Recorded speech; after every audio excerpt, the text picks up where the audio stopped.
Welcome to the AFGHANEYE YouTube channel. If this is your first visit, make sure to subscribe and press the notification bell so that you won't miss any of our new videos. Assalamu alaikum, dear viewers of the AFGHANEYE live stream. Welcome to a new live stream. Today is August the 13th, Friday the 13th. I am alone today. My dear friend Ahmad Walid Kakar is unfortunately tied up with his hands and feet, and he is unable to attend, but he cannot join me. But we have a lot of things to discuss. There's so much to cover today. So we are going to do as planned. We promised to do a live show every night until the situation in Afghanistan sort of becomes less volatile.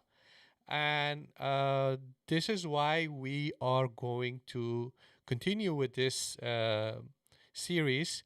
And as much information as I can gather, I will try to share the information with you with some of my own analysis. I will share some perspectives, and I will also tonight discuss how we should deal with rumors, fake news, and we should also be aware of what is the agenda behind certain stories that are being told in the media. So I see already in the chat we have a few friends who have joined us. I just want to request all of you, make sure that you like the video. Please also share the link with as many people as possible, because today we're going to discuss a lot of very important issues. First of all, I want to wait a couple of minutes and see if more people can join us. So we're not going to wait too long, but just a couple of minutes. So let's see.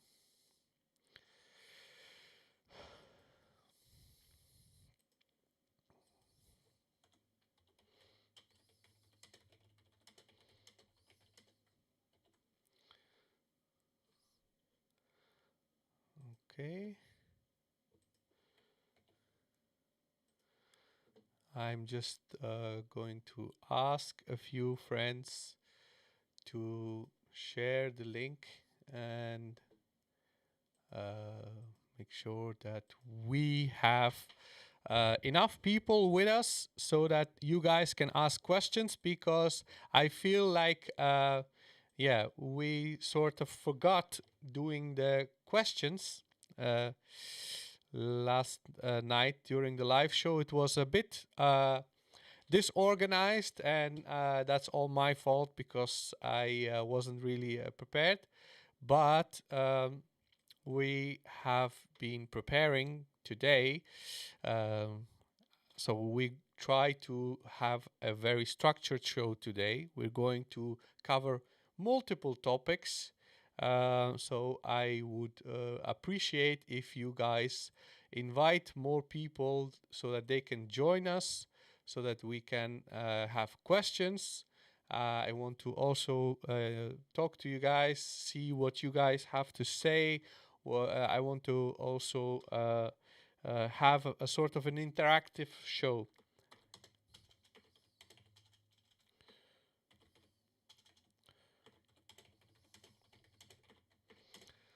All right. Okay. Now, I think we've waited enough. Guys, just a quick question. How is my audio? Can you guys hear me properly? Okay. Hussein has invited Ashraf Ghani as well. Yeah, Pashto Lyrics says, please talk about US, Canada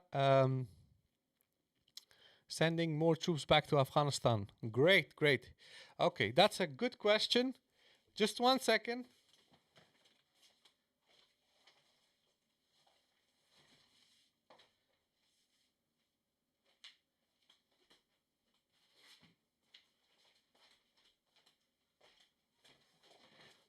I'm going to write down questions so that I don't forget, because that's a very good question. And my audio is perfect. Thank you. Okay, guys, bear with me a second. Okay. Wa alaikum assalam. Spy rover. Extra troops to Kabul airport. Okay, that's a great question, guys. And IDPs. IDPs. That's also, Sabur, excellent question. Maybe we should also talk about Jan-Jaap. Goedenavond, welkom. Van harte welkom. Jan-Jaap is a Dutch, dear, respected friend of mine. He is a very, how do you say, he's a guy who does a lot of great work here in the Netherlands, and I respect him a lot, and I'm honored to have Jan-Jaap with us tonight. So welcome, Jan-Jaap. Okay, guys, we're going to start. First of all, let's just go to the presentation. Okay, so first of all, let's start off with the main issue.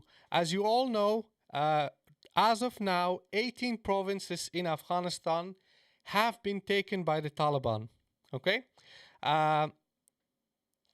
In July, there was a conference in Moscow, and during that conference, the Taliban representative, Shahabuddin Dilawar, he said that if we want, we can take Afghanistan within 2 weeks. And at that time, people thought that that's a bluff, and many people assume that that's not possible. Yet, we are now in July, and let me see. On 6th of August, the city of Zaranj fell to the Taliban, and that was, I believe, one of the first capitals that fell to the Taliban. And now it's 13th of August, and 18 provinces have been taken by the Taliban.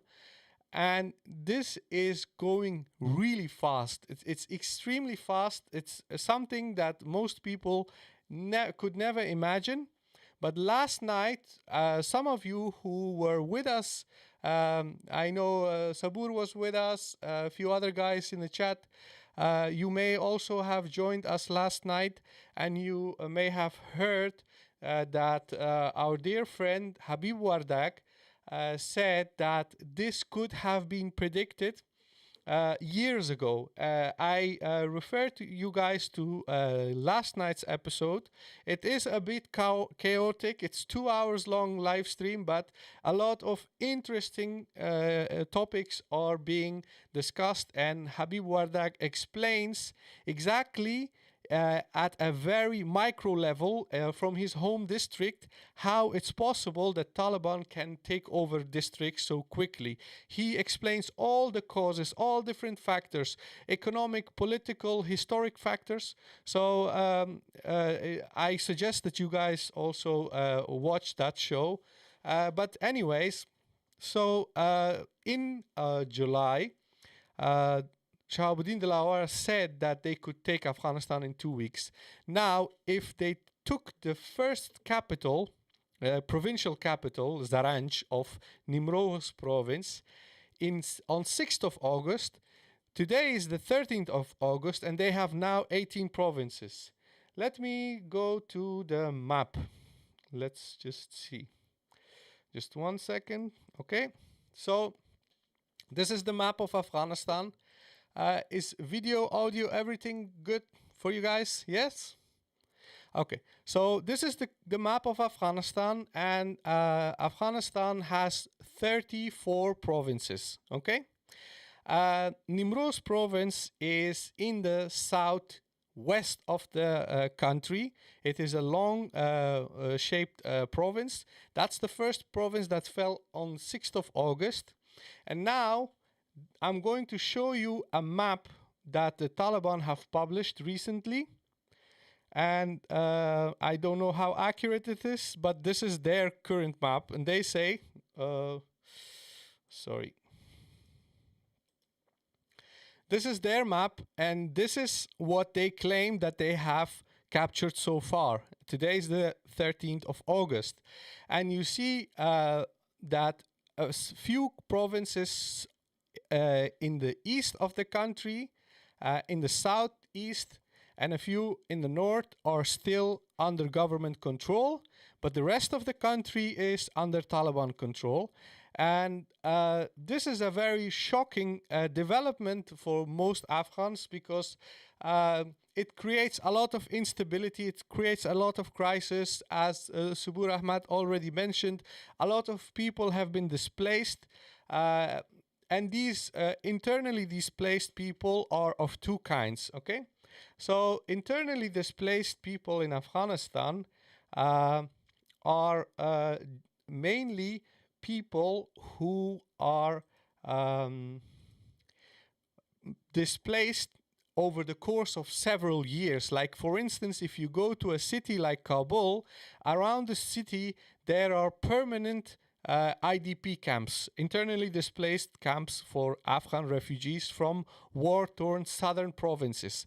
But now, if you go to Kabul, there are many parks, many areas in the city, the capital of Afghanistan, where there are tents, but there are also people who are sitting all day. It's summertime in Kabul, it's very hot, there's very little water, and people are sitting all day in the sun.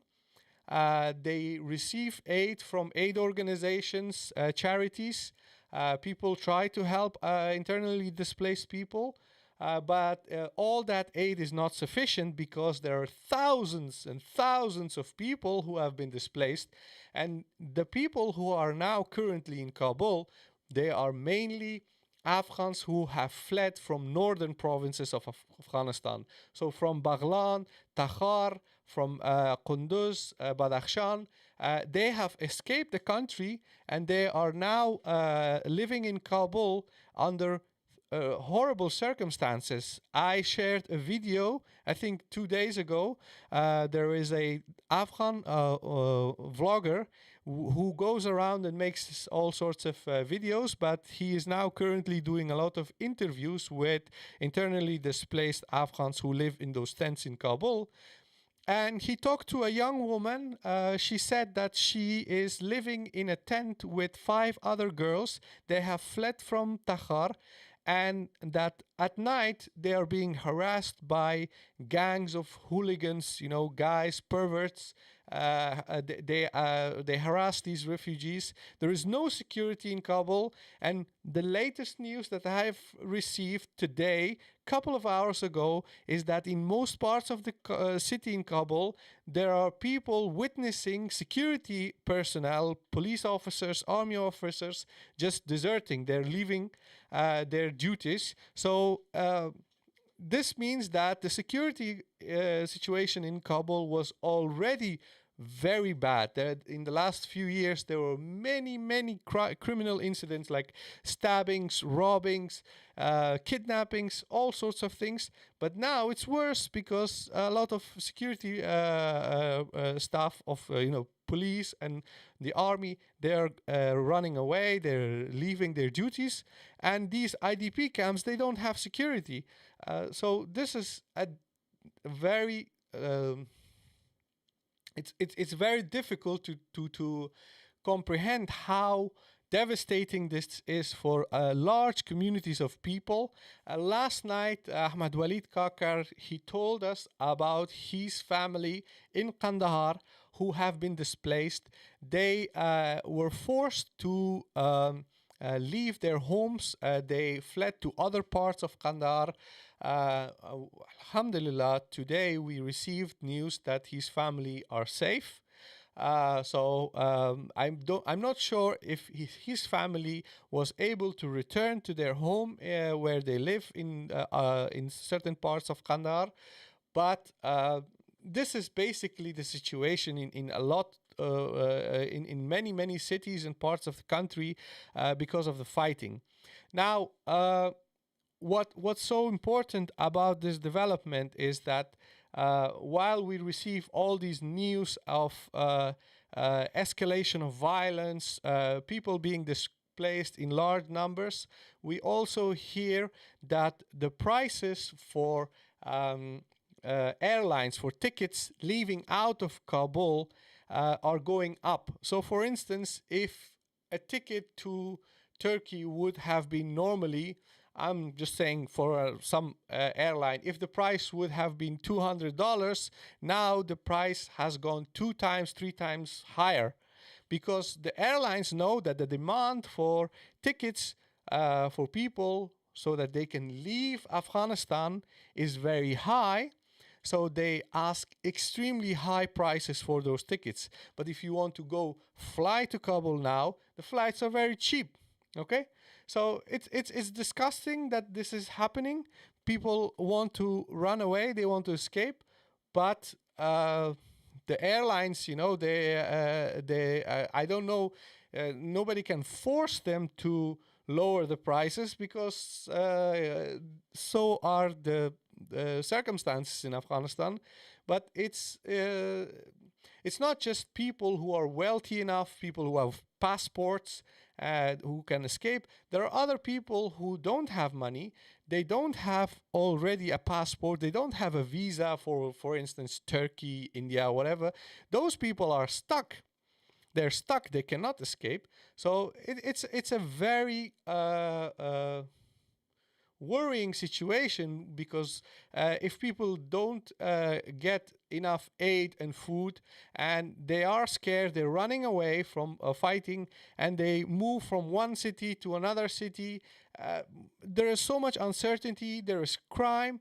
I think, this reveals how urgent it is that the Taliban and the government reach some sort of compromise, some sort of agreement, some sort of settlement now. And talking about negotiations, we are going to now move on to the next subject.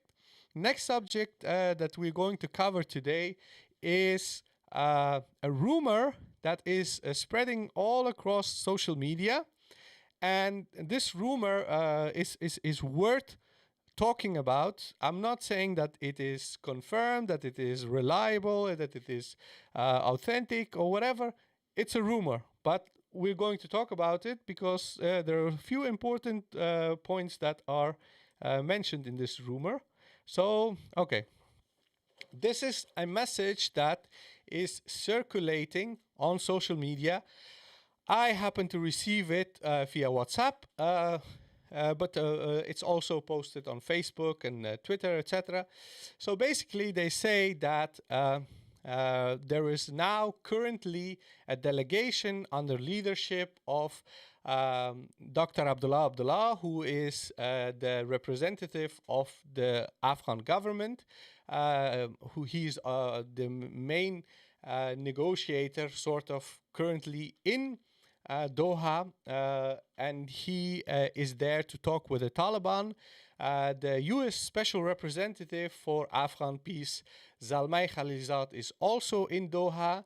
Obviously, the Qataris, the hosts of the negotiations, they're also participating in this event, and many very significant diplomats from other parts of the world have also attended meetings in Kabul, like for instance from Russia.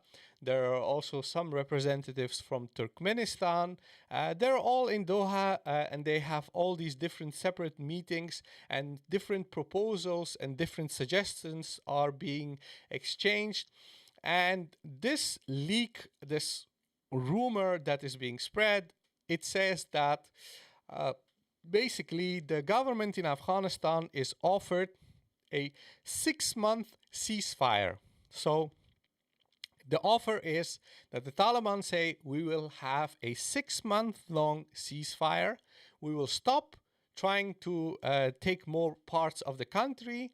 And this is an offer. And in exchange for that, basically they say that we will have a government with a lot of these significant figures who are in government. And most importantly, the president, Ashraf Ghani, has to go. So basically, those are the most important parts of the rumor, but you see there are a lot of other things that are being mentioned in this very convoluted message. That maybe the leader of the Taliban should attend meetings, and there are suggestions about the structure of the current government, the Afghan National Security Forces, etc. But this is not verified, okay? What is being said, what is being claimed is not verified. We cannot determine if all of this is true. So we have to assume that it is not true because no officials have actually acknowledged that this is the case. But what is important is that people are saying that this offer of 6-month-long ceasefire is rejected by Ashraf Ghani. And what is also being claimed is that instead the counter offer, or not a counter offer, Ashraf Ghani has said, we are going to declare I sort of forgot how to say that in English, but extraordinary military circumstances in Afghanistan. So a militarized situation is going to be declared in Afghanistan, and President Ashraf Ghani has said that we're going to fight. Now, I don't know whether the offer of 6-month ceasefire is true or not, but the fact that the president has said that he's going to fight, that is verified. We have seen Marshal Dostum, who is a very notorious warlord, who was in Turkey for a couple of weeks because he had apparently been suffering from coronavirus. He's back in the country. His home, his city, his home province is currently taken by the Taliban. He's in Kabul. He traveled to the north of the country in Mazar, where he had meetings with warlord Atta Mohammed Noor.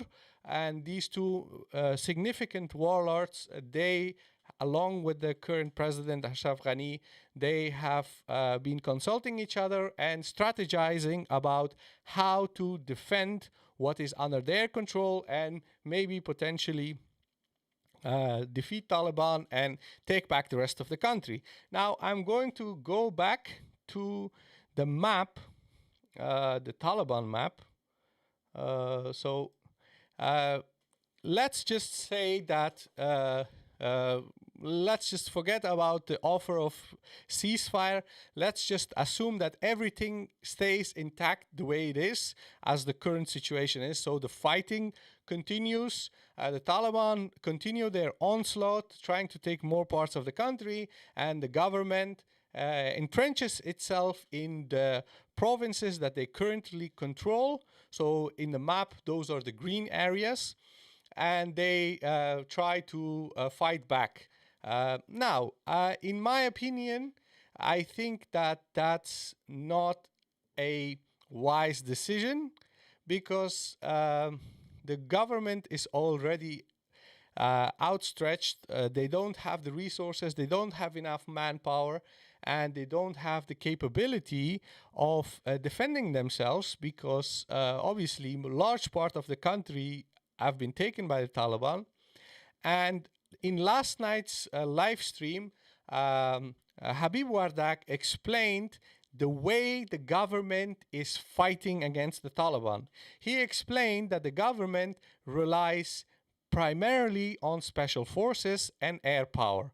Now, this is the way how the government have been fighting in the last couple of months. What they do is they take their special forces in helicopters and military transport airplanes.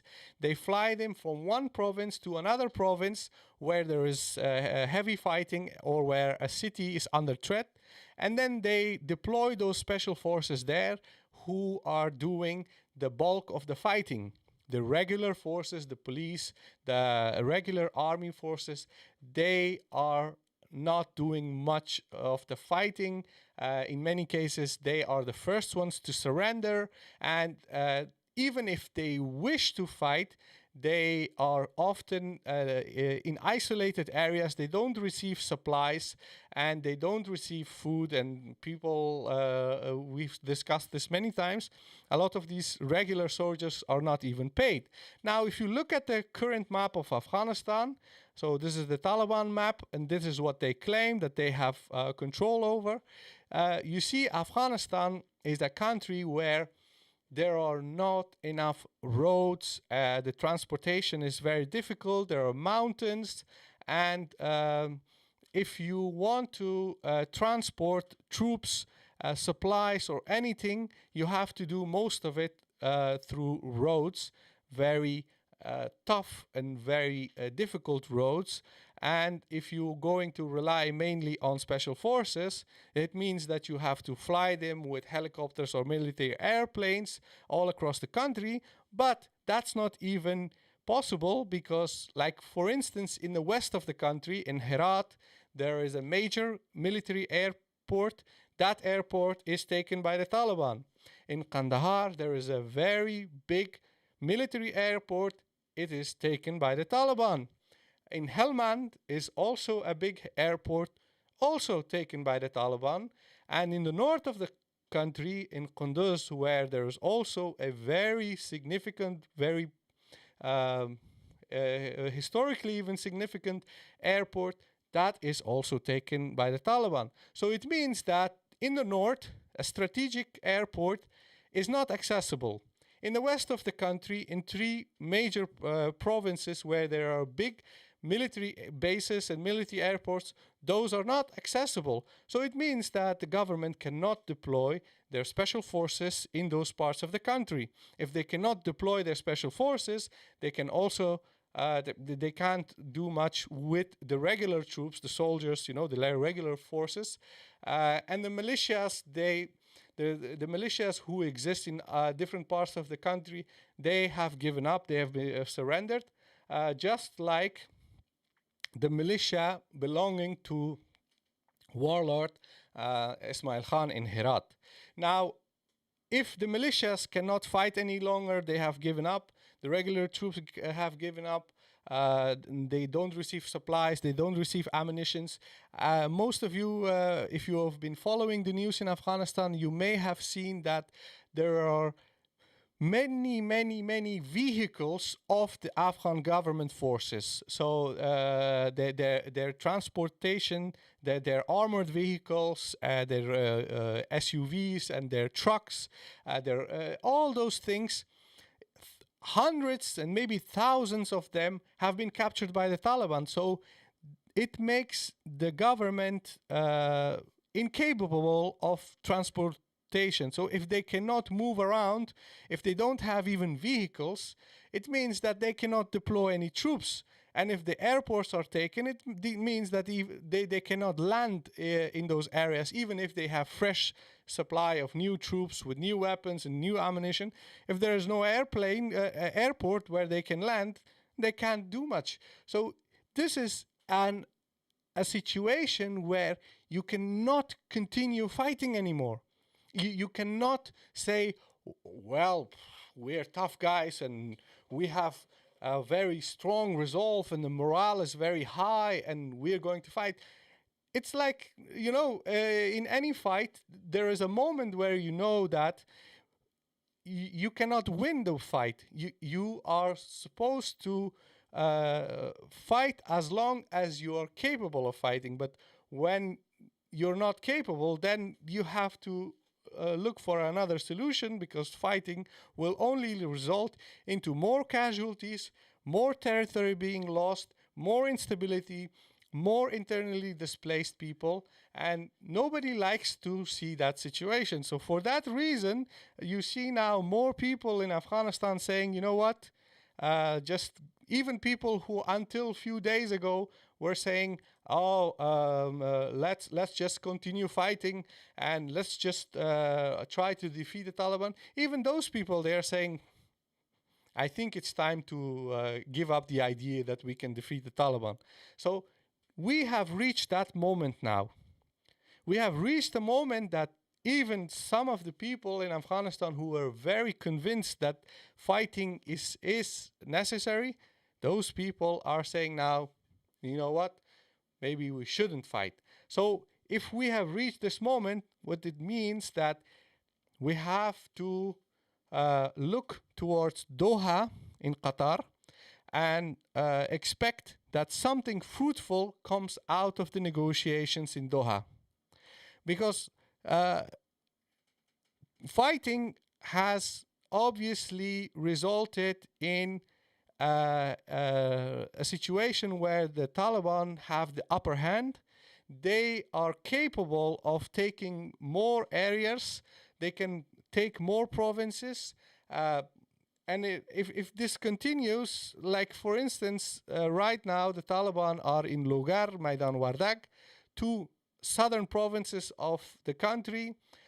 They haven't taken the far out eastern parts of the country, the provinces like Nuristan, Kunar, Laghman. They haven't taken those areas yet, but they have enough men there. They have enough power there. They can easily transfer troops from, let's say, Badakhshan or from the south and deploy them to those parts and take those parts as well. So what does that leave the government and what does that leave us with? We will see a situation where the entire city of Kabul is surrounded, and then what next? What's going to happen next? How long will the siege of Kabul is going to last? When the ports, like Afghanistan is a landlocked country, so it means that all supplies, whether it's food, electricity, fuel, medication, everything enters the country through ports, through land. So either from Pakistan, Iran, or the northern countries to the north of Afghanistan, like Uzbekistan, Tajikistan, Turkmenistan. So when all ports are under Taliban control, from the north and the south and the east, and the country, the capital cannot get any more supplies, they will be effectively under siege. And this siege is something that it is very difficult to imagine what it's going to be like when you have a city with about 6 to 7 million inhabitants being totally surrounded from all sides. All roads are being blocked. What is going to happen? People are going to die, and not just 1, 2, 3. I think hundreds, maybe thousands of people will die. And mind you, we are now currently in Afghanistan still having a pandemic. The Delta variant of coronavirus is spreading like wildfire in Afghanistan. There are a lot of people who have been infected. So if we talk about internally displaced people in Afghanistan, like people in villages, but also people who are in Kabul, in those huge parks, those IDP camps, there is no sanitation, there are no toilets, there is not enough water, there is not enough medication, there is not enough healthcare facilities. What is going to happen when the city is under siege? This requires, when we say leadership requires from whether they're political leaders or whatever, it requires from them to make tough choices. It requires from them to take decisions. Okay, now we are under siege. People are suffering. We have no longer access to supplies, etc. People are going to die in masses. Okay, and do we want that? No, absolutely not. We don't want this to happen. But sadly, it has come to this terrible situation right now, where we are actually looking at a possible siege of Kabul that can be disastrous. Now, we can blame the government in Afghanistan for a lot of things, but the blame is equally, we can blame the Taliban as well, because they knew that if they choose this military strategy of trying to take the whole country, it will eventually lead to this situation. And if this leads to, for instance, a siege of Kabul, and in Kabul they don't want to give up like the other parts of the country, and they want to continue fighting, it's going to be a disaster. It's going to be, something of a historic significance, that things like, for instance, what happened in former Yugoslavia, the terrible siege in Syria, when parts of the rebel-held parts of in northern Syria were under siege for a very long time, and they were being bombarded, etc. So the Taliban, they don't have the capability of bombarding the city, but the siege itself is already horrific. So the Taliban have pursued a strategy that is now leading to a catastrophe. And this is something that is very concerning. And when we talk to people who are on the Taliban side, they say, yes, well, you know what? People are not going to fight. They're going to surrender, and nothing is going to happen. You cannot assume that the rest of the country, the parts of the country that they haven't taken, that those areas are going to give up without a fight. Even the parts of the country that they have taken right now, those parts of the country, in many places, people have put up a resistance. The army, the militias, they have put up a resistance. As a result of that resistance, in Helmand, hundreds of people have been injured and killed. In Kunduz, hundreds of people have been injured and killed. Entire parts of the city has been destroyed. Houses, hospitals have been bombed by the government. Mosques have been bombed by the government. Roads are inaccessible. This is all result of this military strategy of trying to take the whole country. And, in a war, there's always, every side has their own justification. They say, well, if the other side doesn't give up, we just continue fighting. Well, if you're fighting, you have to explain to the nation what is it that you're fighting for. Are you fighting for the people or for power? Because if you're fighting for the people, how can your action result into more suffering and pain for the people of Afghanistan? So for that reason, both sides claim that they represent people. Both sides claim that they are concerned with the well-being of the people in Afghanistan, but their actions do not reveal real concern and care for the people of Afghanistan, because their actions are now resulting into catastrophes. And while this is happening, the negotiations in Doha haven't moved ahead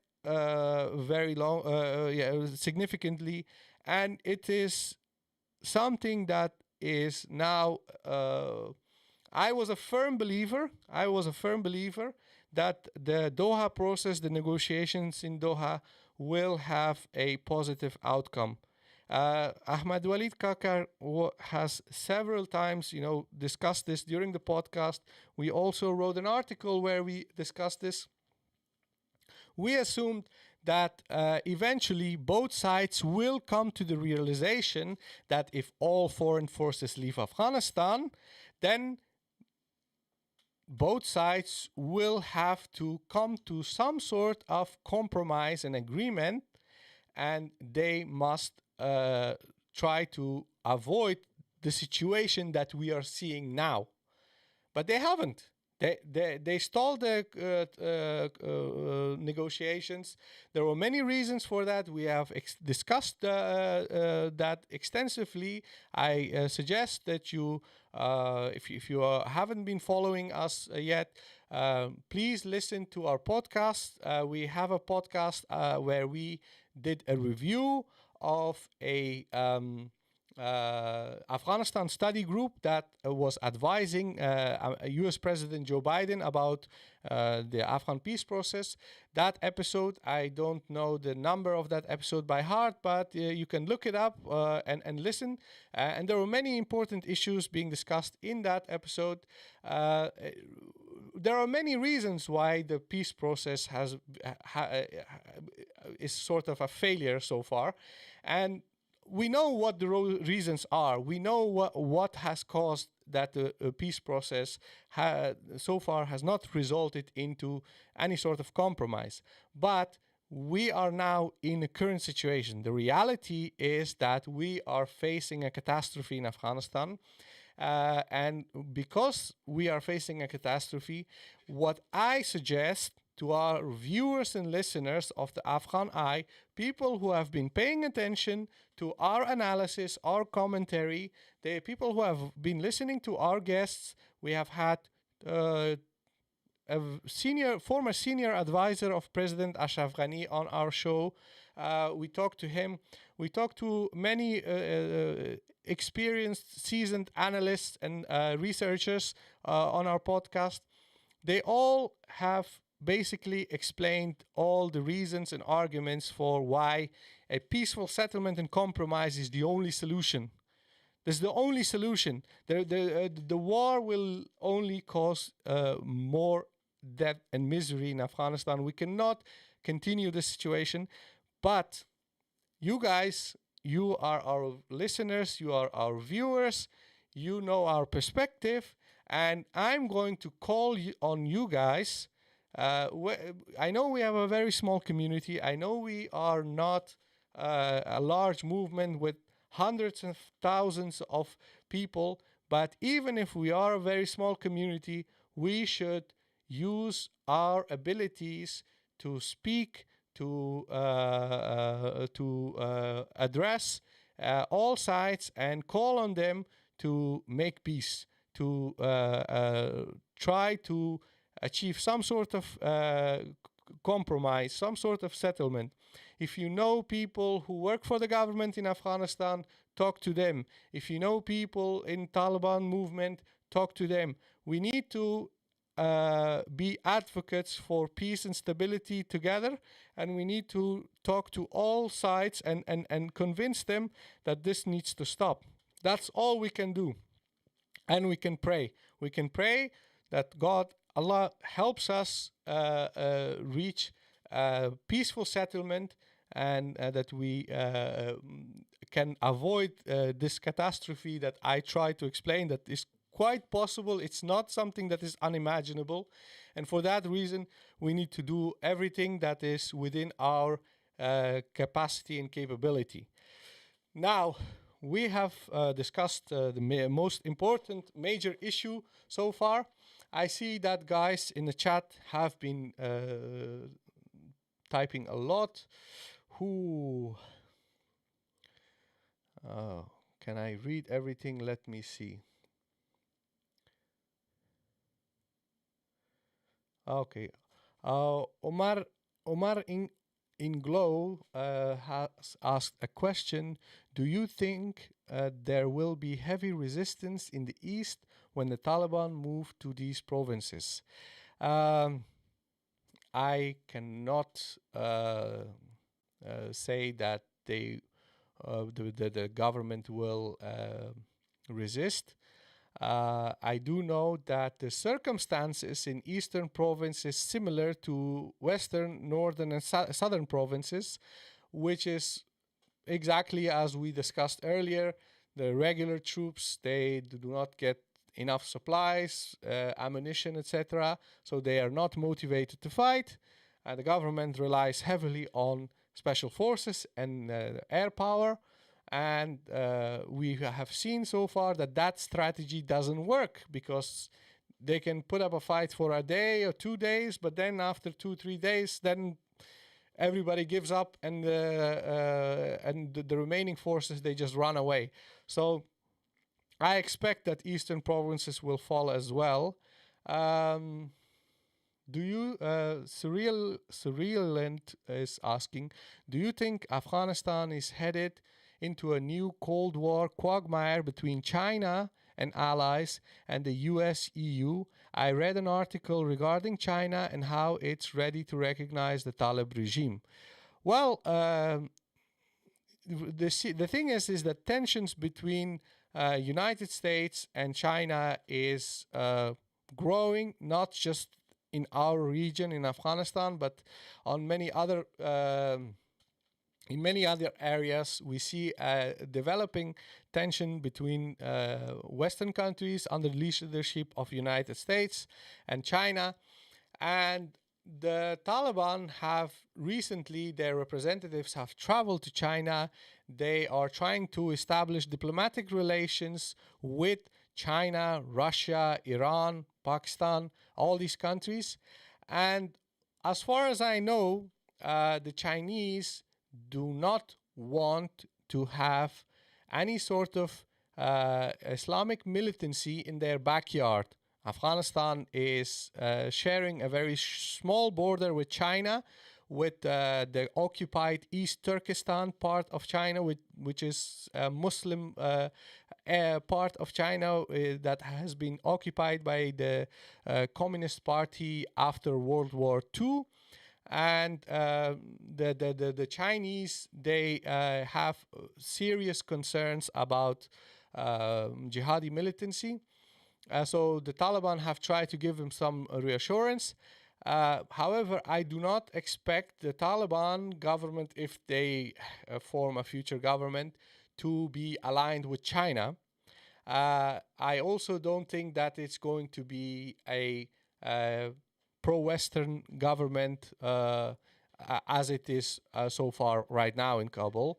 It's going to be something that may be non-aligned.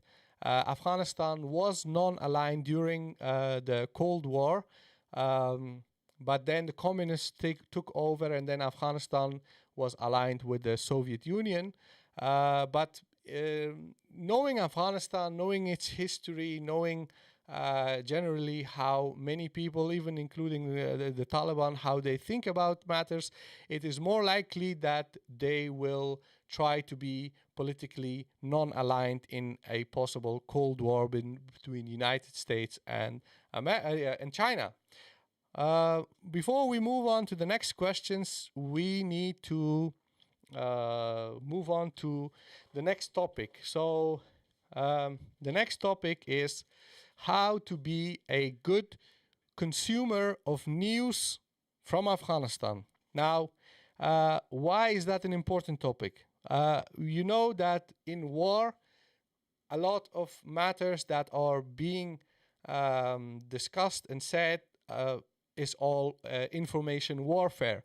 If you want to know something about information warfare, there is an article on the AFGHANEYE.org website that I have written.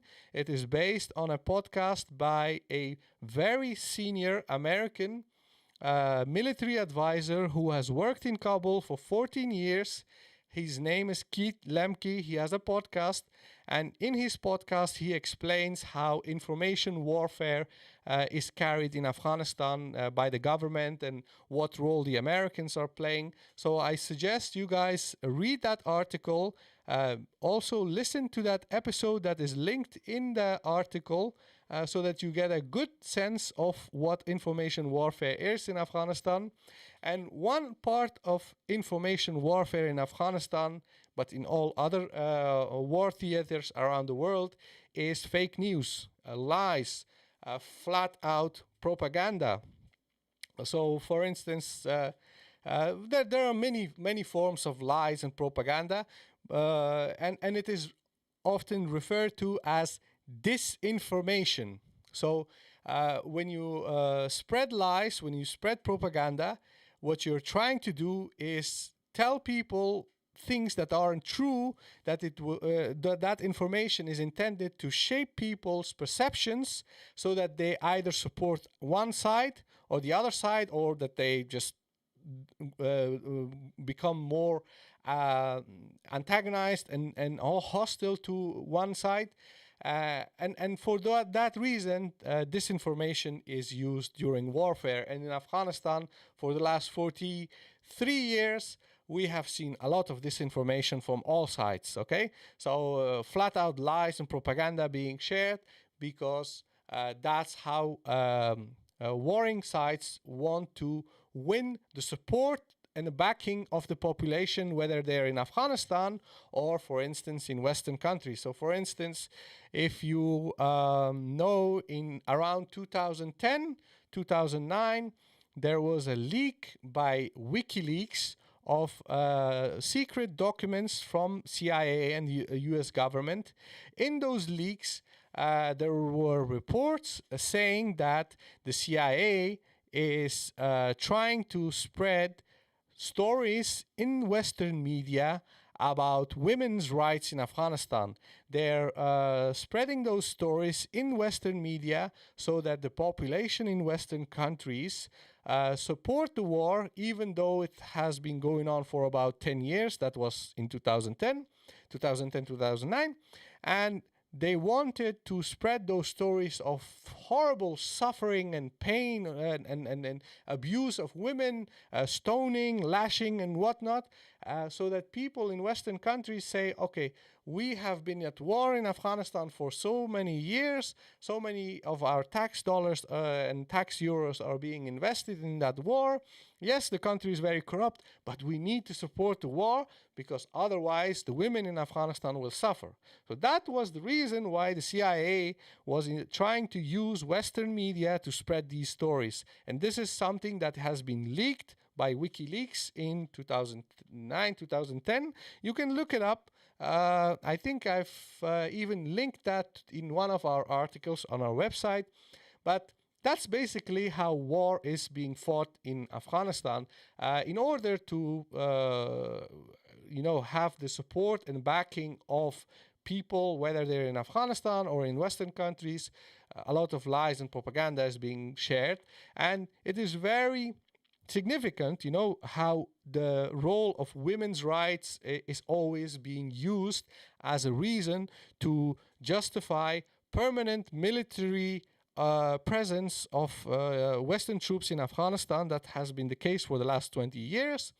And you can say, okay, but it is actually true that women are suffering in Afghanistan. You can say, yes, the Taliban have closed schools. They have prohibited women from working. They have lashed people in public. They have killed people. They have done all these terrible things. So it's all true. And that's a very important aspect of disinformation in warfare. The disinformation in warfare is always, every lie has some portion of truth. In every lie, there is some truth. So you cannot just flat out make up a lie, invent a very ridiculous story that is totally not true, and then hope that you can convince people with that. No, you have to use some information that is actually truth. So the suffering of women is a major issue in Afghanistan. However, when you say that women are suffering in Afghanistan, does that mean that military occupation, permanent Western military presence, bombing, and etc., is going to result into less suffering of women? That's a question that it cannot be answered satisfyingly, because we know that if women are suffering in Afghanistan, it doesn't mean that military occupation will automatically stop the suffering. We have seen many reports of US military having a major problem of sexual abuse and harassment within their own ranks. So 1 in every 3 women in United States military force has experienced some sort of sexual harassment, etc. So how can a military force that is not even able to treat its own women fairly can travel all the way to the other side of the world in a strange and unknown environment in a different country and try to save the women there? It doesn't make sense. But sadly, in warfare in the last 20 years, we have seen that they have repeatedly tried to convince people that that's something that needs to be done. We need to have those troops on the ground so that we can save Afghan women. This is a very important aspect of the dominant war narrative in Afghanistan, and that has been the case for the last 20 years. And because it's something that people are being totally accustomed to, they have been hearing this so much, it has been so convenient to continue repeating the same line that people are still doing it right now, even though the Americans have clearly said, guys, we're leaving. It's the khalas, khatam, we're gone. We're not going to fight here any longer. Last year, before Joe Biden became president, he was interviewed.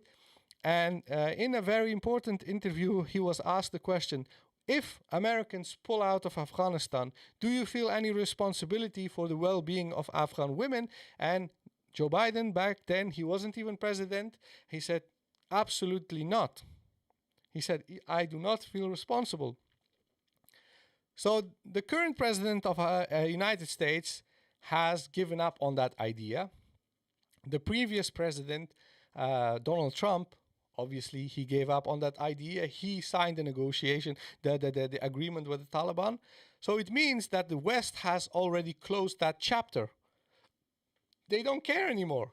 And if they don't care, does it mean that if we continue publishing stories about women suffering, that it's going to somehow convince people that they should continue occupation of Afghanistan?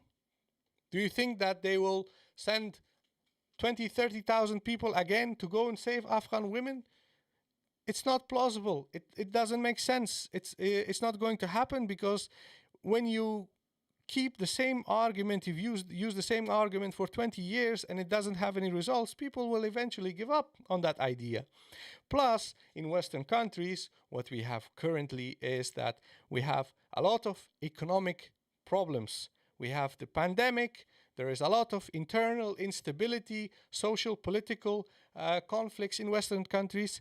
They have a lot on their mind. They have major issues with China. So the women's right in Afghanistan is not a priority in Western world, not in the United States, and not even here in Europe. So that's why if you see news stories about women suffering, you have to ask yourself, is it really true, or is it something that is being invented as a lie? That's one issue, and we're going to talk about it in a moment. There is also the rights of minorities. So in Afghanistan, we have a multi-ethnic society. We have different religious groups in Afghanistan. And in the last 43 years, a large part of the conflict was also evolving around ethnic conflict. So different ethnic groups were fighting with each other. There was sectarian violence. There is still sectarian violence. We have the Daesh, the Islamic State, their Afghanistan chapter is called Islamic State Khorasan. They are specifically targeting Shiite Hazaras in Afghanistan.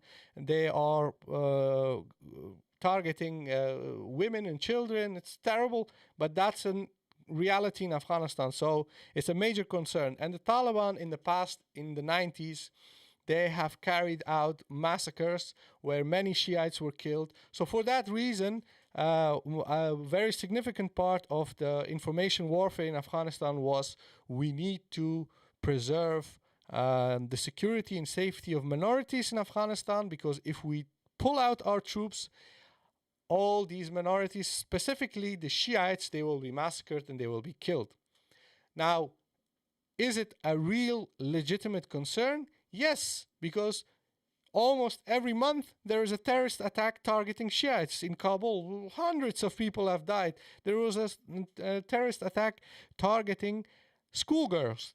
More than 100 schoolgirls died. So it's real. It's a fact. It's actually happening, and people have real, genuine concerns about that.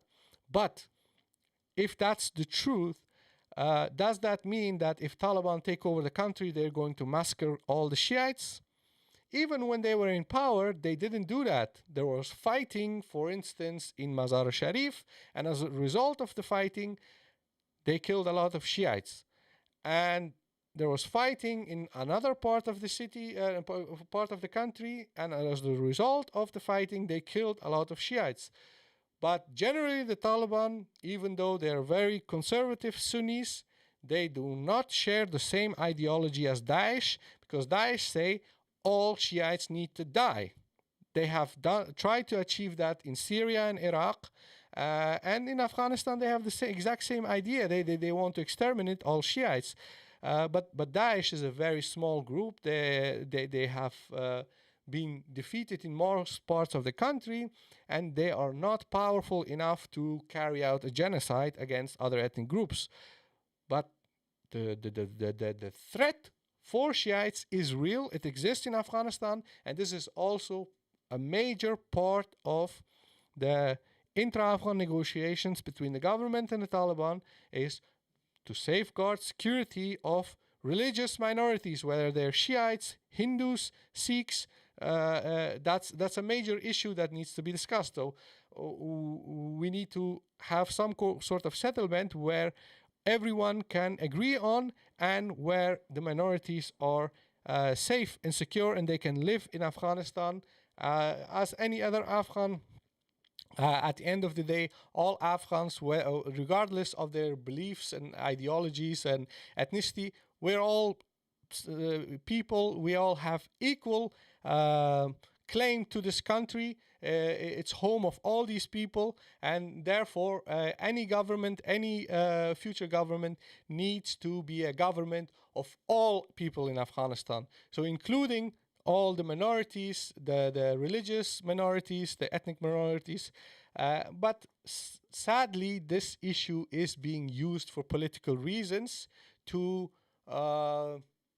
convince Western audience that Afghanistan needs more military occupation, deployment of Western troops. And I'm going to show you an example. So we have, this is just a simple example, okay? This is, I'm not saying that this is all of it, but this is a simple, just one example of what is being claimed. So let's go to 1, 2, 3.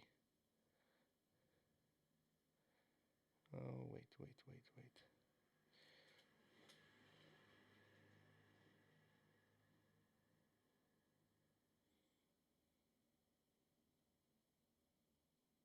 Okay. So here, no. 2. Where is it? Okay. So I'm going to just add this.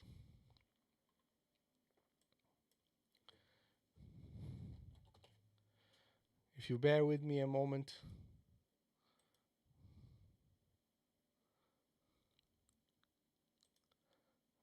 Okay. So here is a tweet from an Afghan American. She is someone who has been very active on social media, and she says that her family in Herat told her that the Taliban have told the Shiites that it is the month of Muharram and they're allowed to organize their religious festival, because the Shiites have a religious festival in the month of Muharram. And she says that maybe maybe the Taliban have said in Herat that you guys can have your festival, but the reason why they're doing that is so that all these Shiites participate in that festival, and then they can be easily targeted. So this is the kind of claims that are being made, okay? The reason for this claim is to create fear, anxiety. The reason for that is to say, okay, the Taliban have an agenda of exterminating all Shiites, so they're going to give them a false sense of security and say, you guys, you can just participate in your regular religious festivals, and then they will go there and kill everybody. it's not plausible. It's not realistic, and the reason why it's not realistic, and that's because uh, the, uh, the Taliban as a movement, even though they are conservative Sunnis, they do not have the same ideology as Daesh. They do not believe that all Shiites should be killed. There are many Shiites living under Taliban controlled areas in Afghanistan, and they're not being massacred. They're not being killed. So when people make such claims, it's often politically motivated. They want to create a sense of anxiety and fear, and they want to create a sense that, okay, we need to act, we need to convince Western governments that they should send back troops. So maybe the United Nations can send troops to Afghanistan. As long as there's military presence in Afghanistan and foreign forces are involved in Afghanistan, then the women and the Shiites, the minority, will be safe. But how plausible is this idea? Is it really possible that Shiites are going to be massacred? As I explained, the Taliban don't have that belief system. They don't believe that all Shiites should be massacred.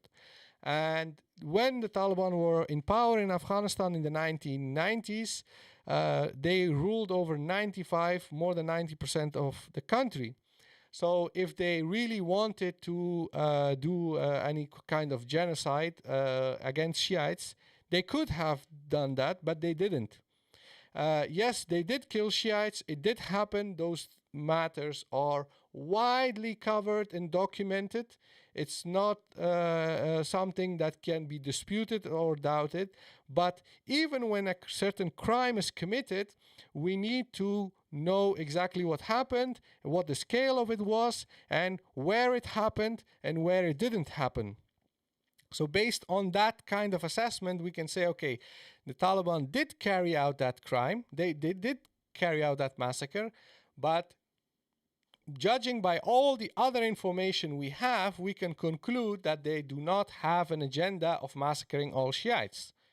So for that reason, this claim that is being made, this is a politically motivated claim, and it is deliberate, and it is part of an agenda to involve Western countries and keep them in Afghanistan. Now, why is this so significant coming from this person who has tweeted this? I will let you know. She is an Afghan American. She's an activist. She also signed a request, a document that was compiled by a group of Afghan Americans. They demanded from the American government to reconsider the Doha Agreement with the Taliban. She has been involved in that. She was actively promoting that, asking people to sign that document. So you see that it's not just a random Afghan without any political involvement or anything. This is a person who is an activist. This is a person who has obviously shown that she has a political motive and political reason to pursue a particular course of action. She signed a document requesting United States to reconsider the Doha Agreement, which stipulates that the Americans have to leave Afghanistan. So she is obviously against foreign forces leaving Afghanistan.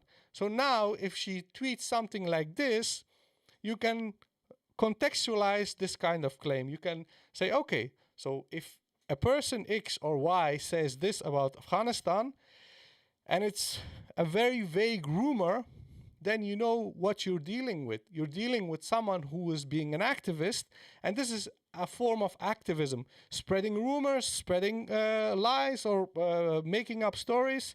And those lies and stories, mind you, as I explained earlier, they have to have some element of truth.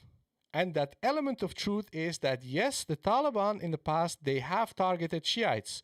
So there is truth in that claim, but using some portion of truth and then adding more new stuff to it to create fear anxiety, uncertainty, and urgency. That's the motivation behind it. So this is what is actually being done. Now that's one example, and I'm going to move to the next example. I will show you something else that is being claimed. Just 1 second. Okay. Here we go. Aha. The bank in the city of Kandahar. Okay, so as you guys have seen, the city of Kandahar is currently under Taliban control. They have taken over the city, and everything in the city of Kandahar, the normal life is just continuing as it was before the Taliban takeover. I tweeted about this. So the current Taliban governor of Kandahar, when they took over the city, they said to their people and the citizens of Kandahar, okay, we are now in power, just continue doing as you did, carry on your normal life, all services, shops, government employees, everyone, just carry on what you're doing, but the only difference is now we're in charge. That was a statement of the current Taliban governor of Kandahar. And we have heard from other sources that some of the internally displaced people in Kandahar are returning back to their homes. So the situation is sort of stabilizing, okay? We have many sources from Afghanistan that people we know, they're saying situation is stabilizing. So normal life is continuing, shops are open, medical facilities are open, etc., etc. But we see an article written by a journalist who claims that on 13th of August, which is today, women who work at the bank in Kandahar were told to leave their job. Okay? Today is Friday the 13th. Very unfortunate. But I don't believe in those things. But on Friday the 13th, this article is published where it says that women were told that they should go home and they should tell their male relatives to take over their duties at the bank, and these women are not allowed to work. And this is an article that's being shared. There are also people on social media claiming this. It's a rumor that is being spread, but you can very easily disprove this claim. You don't have to even live in Kandahar. You don't have to be an Afghanistan expert. It is very easy to disprove this, because it says that this article is from August the 13th. August the 13th, today is Friday. And Friday in Afghanistan is weekend. So people don't work. The offices are closed. So like, for instance, banks and so are closed. So if the banks are closed, why did these women go to work? And when they, okay, the office is already closed, and then the Taliban told them, you're not allowed to work, you need to go home, and you need to send your male relatives to come and carry out your job. This is another aspect of the story that is very dodgy and is ridiculous. So these women work as professionals at the bank, but they are told to go home and their male relatives need to come work at the bank. But those male relatives, are they bank employees? Are they unemployed? They're sitting at home. They have nothing else to do, so that they can go and just leave their other responsibilities and duties and go to the bank and become a bank clerk or whatever. Again, this is not a plausible story. This is not a plausible story. It doesn't make sense. There are many reasons why it doesn't make sense, but this is dominating the news.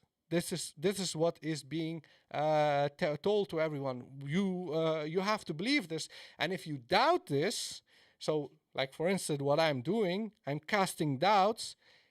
Then they say, okay, so you support the terrorists, you support the Taliban, and you do not believe in women's rights. That's why you doubt this, because there cannot be any other reason for you to have any sort of doubts about this. Uh, so for that reason, we are not allowed to even question this kind of news stories. We're not allowed to question it, because even question it means being anti-women, anti-human rights, anti-women's rights, etc., etc., etc. But as I explained earlier, this is part of disinformation. This is part of warfare, disinformation, and people are deliberately telling these stories so that they can convince audiences in Western countries that maybe they should send back troops to Afghanistan and continue fighting in Afghanistan. And this is the typical uh, uh, propaganda and lies and misinformation and disinformation that is being shared, and it is politically motivated. It is politically motivated, and now I want to move on to another very important aspect of this disinformation warfare in Afghanistan, and that is that when a story is being published by Western media or even Afghan media, or if something is claimed by anybody on social media, we have to be able to fact check it. We have to be able to verify if that is true or not. We cannot just simply assume that everything that is being published by the media is actually true. It is very naive, it is very foolish to assume that all journalists, all media organizations are always reporting facts. That's not the case. You know that the journalists are human beings. First of all, human beings have their own biases. They're not neutral. They observe facts. They observe phenomena through a bias, a lens that they have. Like, for instance, if you are someone who hates women, if you see a news story about, for instance, a woman failing to do her job, you would say, obviously, women. So that's how biased people consume news. They see things through their own biases. And if you think that Afghanistan is going to turn in a hell where women are all imprisoned because you've been told that for the last 20 years, a news story like this only reaffirms your biases. It reaffirms what you already believe, and in journalism and in communication, we call that confirmation bias. Confirmation bias means that the information that you get from news media is just a cycle that confirms the biases that you already have. And a lot of news reporting, a lot of coverage on Afghanistan is nothing more than confirmation bias. The media produces stories and articles that just suit a certain narrative. It fits into a politically motivated narrative to influence people, influence their voting behavior, influence their support for a certain policy, a certain agenda, and the media are not neutral in that. The media are not neutral. If you want to learn more about that, I advise you all to read Noam Chomsky's book. It is a very famous book. It has been in publication for maybe 40 years, and it's called Manufacturing Consent. It's a very important book.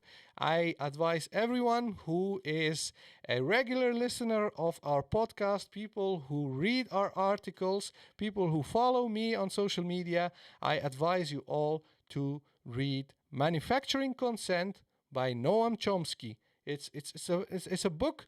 It's going to open your eyes. It's going to help you understand what's going on in the world of media and reporting, and what the role the media plays in politics. So for that reason, I want to emphasize, I can't emphasize this enough. Read that book. Please do. Now, so for that reason, if you want to become a good consumer of news, if you want to be able to learn how you should process information that you get from news media and from social media, first you need to read a few books, okay? You need to know how media works, and then what you need to do is do what I have been doing all my life, and that is go through different sources. Like, for instance, if you go to Twitter, go on Twitter, go to my profile, and then click on the list of people who I follow. Okay? So the people that I follow on Twitter, you will see that I follow people who are Western journalists, Western media, politicians, Afghan journalists, but you will also see that I follow people who are obviously from the Taliban. So I look at what the Taliban publish, I look at what the government publish, I look at what Western journalists, Western media publishes, whether it's New York Times, BBC, CNN, whatever. But I look at all different perspectives, and because I have some level of understanding and knowledge of Afghanistan's history, current affairs, etc., when I see a news story, usually when I just see the headline, I already know, is this article worth reading or not? And in many cases, I look and I'm like, okay, you know what, skip, scroll away, I'm not going to read that because it's nonsense. Or you see an article published by the Taliban, they have this English website, they have all in different websites, but you see an article written by the Taliban, or they have an interview, they go, they sit on the side of the road, they put a camera on, someone is just walking there and they say, Salam alaikum, we have taken the city now, how's the situation? And that person is staring in the camera and is saying, oh, the situation is great, the security is wonderful, it's perfect. So what do you expect? Am I going to believe that because you, as part of a military organization, you go down the street that you have just militarily occupied and you put the camera in someone's face on the side of the road and you say, and do you feel safe? Do you feel safe? So what do you expect? That person say, no, I don't feel safe. You're scaring me. You're threatening me. I don't feel safe. I rather would have the government and the Americans here because that was much better. Do you expect that they would say that? Obviously not. So what's the point of putting that video on social media or saying, yeah, people in Kandahar, they feel safe because, yes, we took over the city and here, look, I asked this person a question. This is not how you, as a consumer of news, this is not how you process information. You have to be critical. You have to ask critical questions. You have to be able to critically examine what is being said, what is being claimed, who is saying it, under what context, when is it said. You need to look at the bigger picture, and it doesn't matter who is telling you something, whether it's me, or someone who works for the Afghan government, or a journalist, or a Western diplomat, or a researcher, or maybe someone from Taliban, whatever. You need to look at the entire picture. You need to contextualize what is being said. And if you want to be a good news consumer, don't be a fool who spends all his days watching Instagram and YouTube and whatnot, and you just hear something about the news and then suddenly you become awakened and then you read one news story and you're like, terrible, horrible things are happening, and then that's going to consume you, that's going to influence how you think about Afghanistan, how you think about the future of the country, etc. That's foolishness. It's better if you just stay in your bubble where you just consume garbage on Instagram, no offense, and stay away from news, current affairs, and politics. That's better. That's much better for you than being an occasional news consumer who doesn't know how to contextualize things, doesn't know how to check various different sources, different perspectives. It's not easy. It's not something that you can just do. You need to train yourself. If you are interested in Afghanistan, if you are interested in what is going on in that country, if you do care about the people of Afghanistan, if you are genuinely concerned about what is going to happen to people in Afghanistan, then you have to make an effort. You seriously need to make an effort, and you need to learn the fact that you are dealing with a war zone, and in a war zone there is information warfare, and information warfare means disinformation. Disinformation is telling a story which contains some truth but a lot of fabrication. And that story is intended to shape your mind, shape your perspective, so that you support either one side or the other side, or so that you support a certain policy or certain agenda. That's the goal.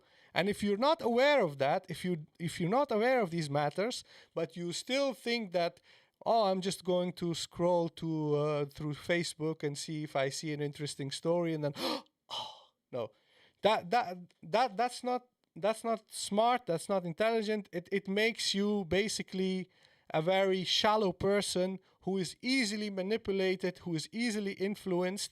And if you are educated enough, if you are able to read articles in different languages, if you are able to use social media, etc., then you also need to develop the skills of critical thinking, verifying stories, cross-checking stories, consulting different sources, reading different articles, and most of all, read books. Read books, not just any random books, not just Harry Potter, but you need to read non-fiction books by academics, by scholars. Like, for instance, I give an example. You need to read Noam Chomsky's Manufacturing Consent, which is an important book. And all of that is necessary. It's absolutely necessary that people learn that and people acquire those critical skills, because all those critical skills are absolutely vital, because we live in an information age. Everything is related to news, information, social media, etc. So you need to develop those skills and ability to be a critical news consumer. Now, I've been talking for an hour and a half. We have still some viewers here. Guys, I'm going to switch to answering your questions, but first I need to pour some tea for myself. Thank you all for being with me all this time and listening, and yeah, I really appreciate you guys sticking here. And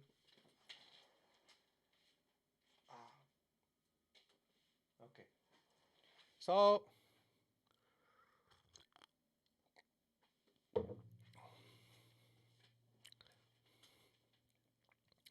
okay, so now I'm going to do the articles. No, sorry, the questions. Boop, boop, boop, boop, boop, boop.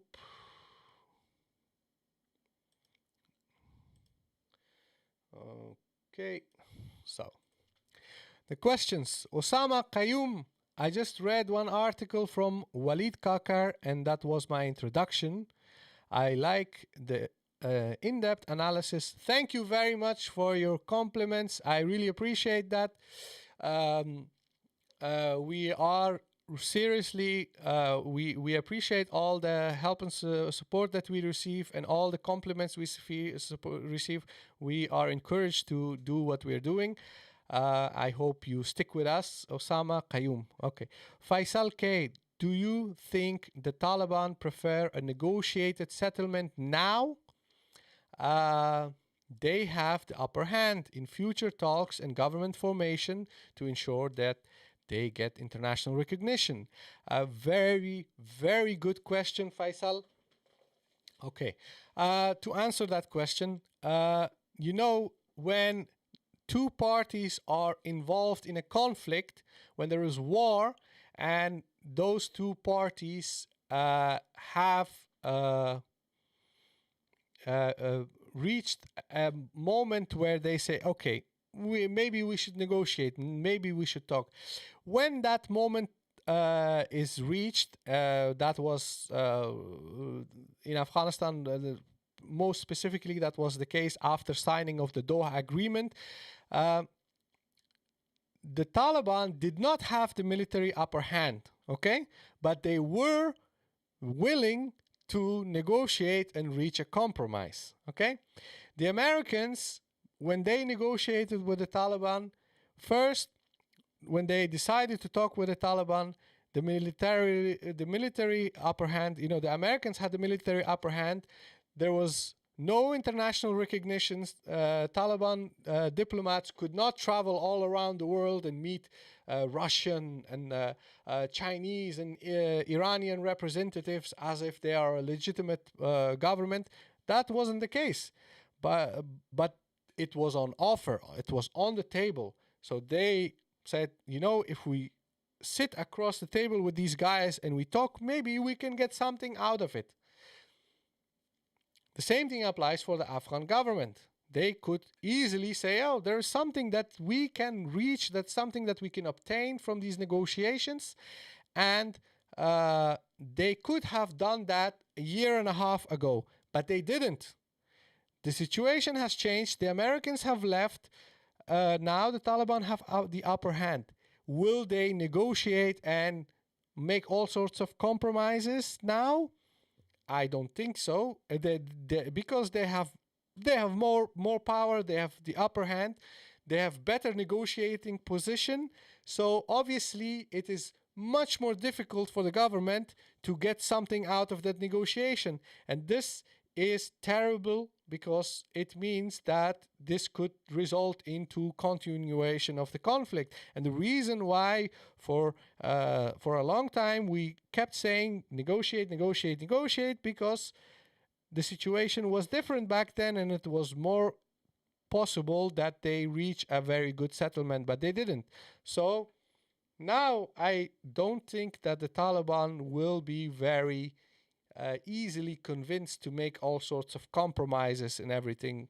And with regards to international recognition, I don't know. They already have sort of a lot of recognitions internationally. So they already have that in their pocket. So yeah, it's tough to say, but I think the negotiating position of the Taliban is very strong right now. I hope I have answered your question, Faisal. How does Afghan government still have strong presence in Nangarhar? Good question.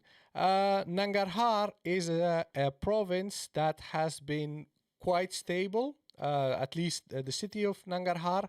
It is economically a very stable city thanks to the trade with Pakistan.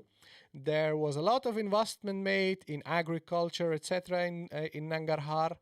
And for that reason, the population in Nangarhar are more supportive of the government, and they're more supportive of the government. And a lot of people from Nangarhar have also joined the Afghan National Security Forces. There are many people from Nangarhar, Kunar, and Laghman who are fighting for Afghan National Security Forces, and because they have fighters with the government and because they have lost relatives to this war against the Taliban, generally you could say that people in Nangarhar are more inclined to support the government. That's basically the case. But in rural Nangarhar, in districts outside the city, it is more diffuse. So there are parts that are more pro-Taliban and parts that are less pro-Taliban. Like for instance, in Kama, in Nangarhar Kama district, they tend to be more pro-government. But if you go to AFGHANEYE district, then there are significantly more anti-government people. But in the city, generally most people in the city tend to be pro-government. But I don't know. I haven't asked everyone, so that's just something that I have gathered. So don't rely solely on what I say. Do your own research. Okay. So this next question: I don't support Taliban for two reasons. AYK says he doesn't support Taliban. One, I don't live in a theocratic state. Two, Taliban leadership consists of only one ethnicity, and the mission is their superiority via Islamic leader or whatever. Anyway, possible. Okay. Now, is that a question? And yes, of course, no. Yes, so that's a real reason for many people to be very opposed to the Taliban. Yeah, so if you have any question, please go ahead.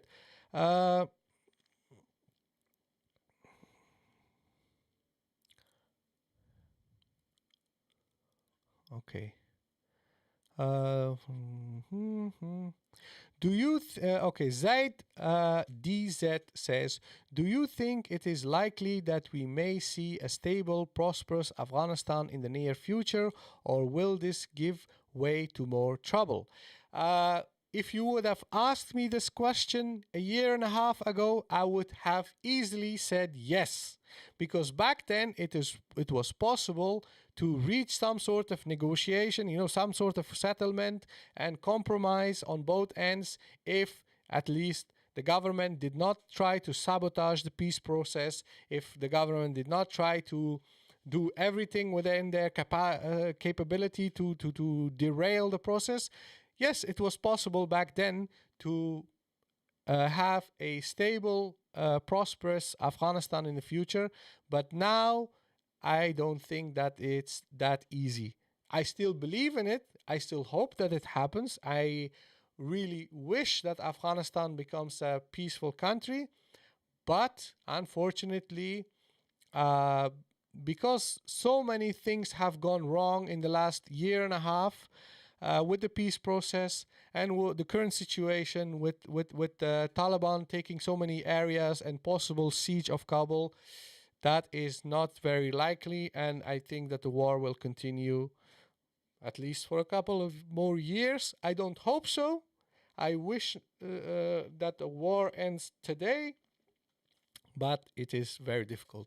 Okay, so the next question. Thank you. Okay, you're welcome.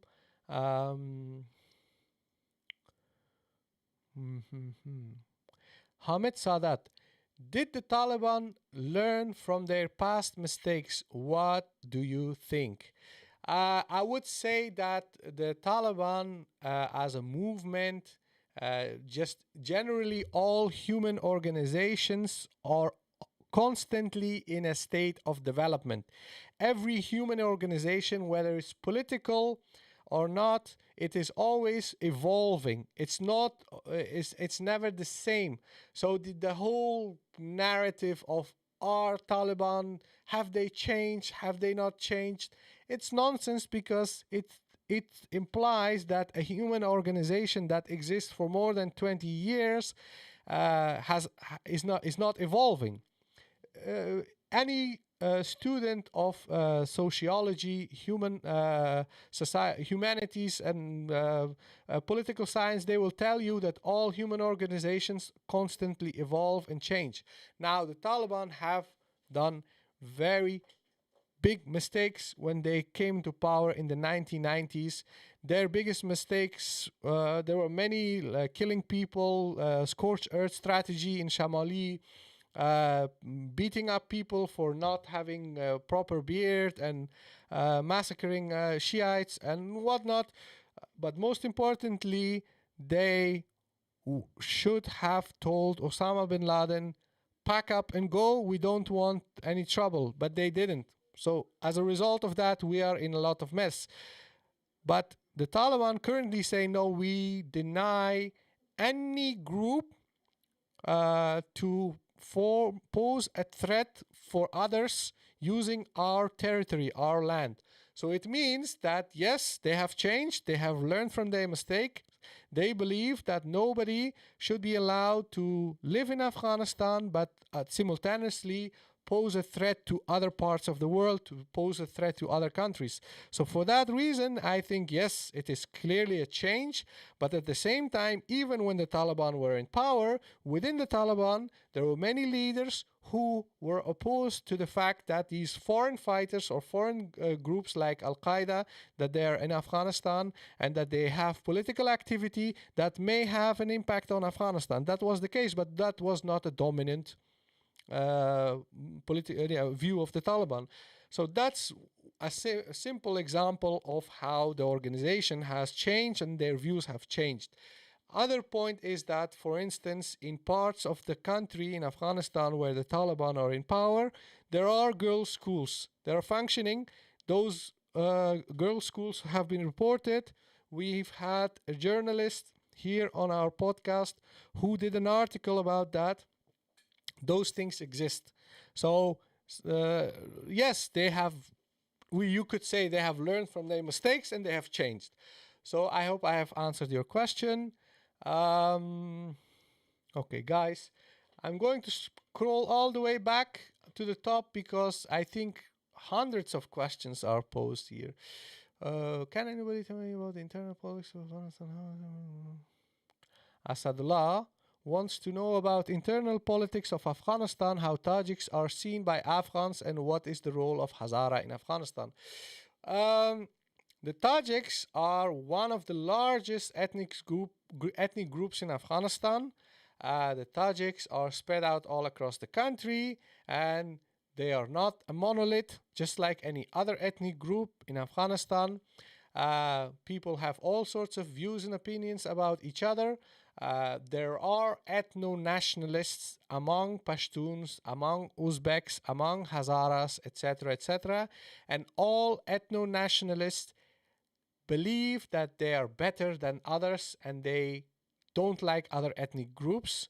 But ethno-nationalists in Afghanistan are a minority in every ethnic group.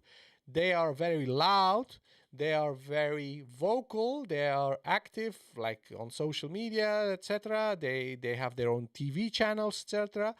But ethno-nationalists are not the majority. Most people in Afghanistan accept each other for what they are. Yes, you're a Tajik. Yes, you're a Pashtun. Yes, you're Shia. Yes, you're Hazara. You're Sunni, whatever. All these things exist in Afghanistan. People have been living like this for hundreds of years. Most people don't really care much about people being from a different ethnic group, etc. But unfortunately, we have a part of the intelligentsia in Afghanistan, Western educated Afghans in most cases, who are ethno-nationalists, whether they're Pashtun ethno-nationalists or Uzbek or Hazara or Turkmen or Uzbek, anything. Those people are causing a lot of problems in Afghanistan because Afghanistan has about 15 different languages. There are 2-3 dozen different ethnic groups. So in a very multi-ethnic, very diverse society, ethno-nationalists are a major problem. And yes, I honestly, I don't know what to do about it. We cannot shut them up, but they pose a serious threat. They cause a lot of tension amongst people, but luckily they are a minority. They are a political minority as well, but they exist. People in Afghanistan generally, they respect Hazaras, Tajiks, all ethnic groups. They tolerate and respect each other. They intermarry. I am from a mixed family. I'm half Tajik, half Pashtun. This is a very normal for most Afghans. I hope I have answered your question. Next.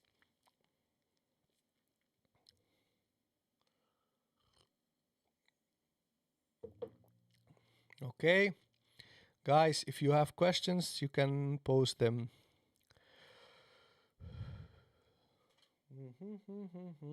We have how many? We have another 15 minutes, and I will try to answer as many questions as possible in 15 minutes, because when it's exactly 2 hours of live stream, then I will stop, inshallah. So if you have questions, post them now. Okay, I tried to scroll back all the way to the top, but I couldn't find many questions. Okay. Yes. AYK. In the beginning of the stream, for the first hour and a half, I explained exactly what I think about Taliban. So if you want to know about it, please watch the beginning of the stream till at least hour and a half. I've discussed everything I have to say about Taliban. And there is a lot more that I can say, but I will do that in other shows, inshallah. There's so much to discuss. Okay. Guys, do you have any more questions? Is Dostum TV station still running? You mean Aina in Kabul? I think it is running. I honestly, I don't watch that TV channel at all. So I wouldn't know. I'm not positive. I'm not sure if they are running or not. Most likely they do because their studios are in Kabul. Do I see any more questions? You know, it's always easy if a question has a question mark. Frank Adado is saying, is Dostum against all Pashtuns? That is a good question. Dostum is against all who are against his interests. So it's not something that is only based on ethnicity. Like, even if you are an Uzbek and you are from Jawzjan, where Dostum is from, but you are not aligned with Dostum, then he is against you and he doesn't like you. And that's the way it is with warlords in Afghanistan. Yes, they use the ethnic card. Yes, they use religion, language, religious beliefs like sects or whatever. But essentially, all these leaders are entirely motivated by wealth and power. And it is just convenient in a multi-ethnic society for evil people to use ethnicity, language, etc. to divide people, to set people against each other, and to have people killed. And that's not just with Dostum. Everybody else who has been involved in conflict in Afghanistan have done that. Dostum had many Pashtuns working for him for his militias, etc. And Dostum has also killed many Uzbeks. So that's why you should never think that these warlords are entirely motivated by hatred of one particular group. That's not the reason why they're fighting. It's all about wealth and power. And that's it. Okay. Ibad says, Sangar, if an interim government were to be formed, can you think of a few non-controversial individuals who could accept to most Afghan to be So his question is basically, who are the non-controversial people who can be accepted by all Afghans? Now, first of all, one of my favorites is Ramazan Bashar Dost. Ramazan Bashar Dost is a political scientist who studied in France. He has a PhD, I think, in law and political science, and he's one of the long-standing members of the Afghan parliament. He is widely respected and loved by people of all ethnic backgrounds in Afghanistan, even Taliban like Ramazan Bashar Dost. He's an ethnic Hazara. He represents the minorities, but he doesn't do ethnic politics. He's just an Afghan. And I think that someone like him would be acceptable for most Afghans. Likewise, we have Abdus Salam Zaif, a former Taliban diplomat who sort of separated with the Taliban movement after he was released from Guantanamo. He has written many books. He is not politically active, but he is a very strong advocate for peace. And despite the fact that he was with the Taliban, a lot of people in Afghanistan respect him and like him because he is a very decent, intelligent man. He's an intellectual. He has written many books. So yeah, that's a good guy. You know, he could play a positive role. And there are other people as well. I cannot name them all, but we have many, many good people in Afghanistan who have not killed people, who are not evil, who have not oppressed people, and generally people in Afghanistan know them, they respect them, and those people exist in all parts of the country.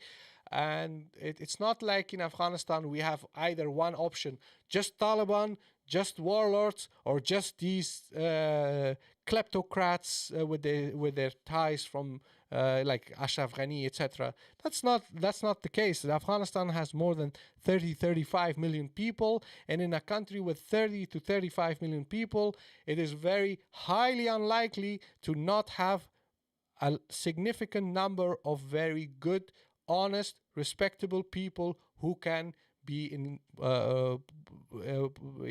who can be leaders. So we have plenty of people, alhamdulillah. We will try to discuss this matter more often, talk about those people in future, inshallah. So we will do that.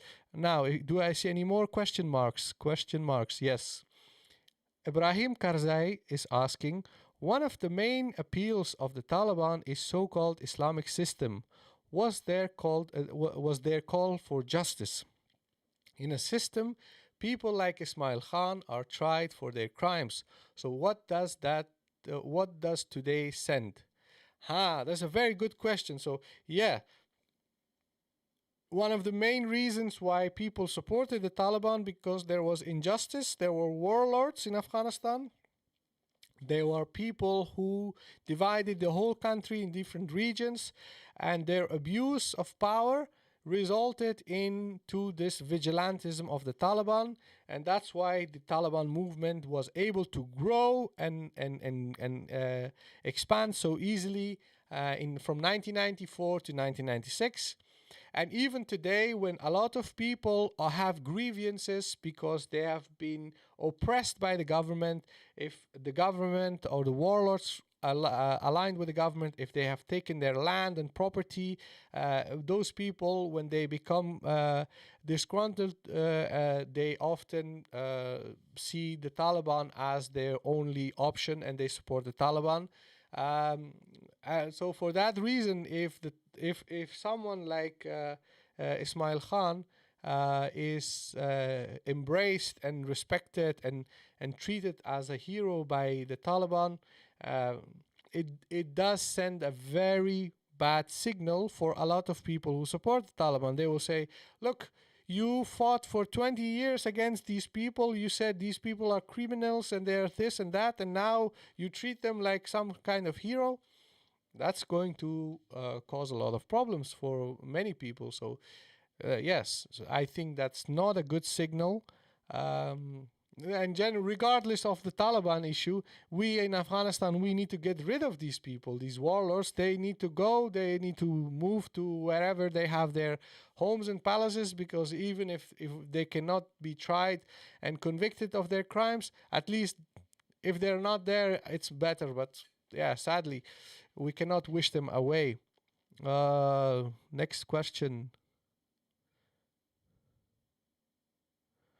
Are Yunus Qanuni, Ustad Sayaf, Ustad Muhaqiq, are they relevant in the power game in Afghanistan? Osama Qayyum, that's a good question. And I would say that those people have lost a lot of power and significance in the last 20 years, because 20 years ago, or even 30 years ago, those political groups like Jamiat Islami, Wahdat Islami, Ittihad Islami, there were significant political groups, and these leaders had a lot of power.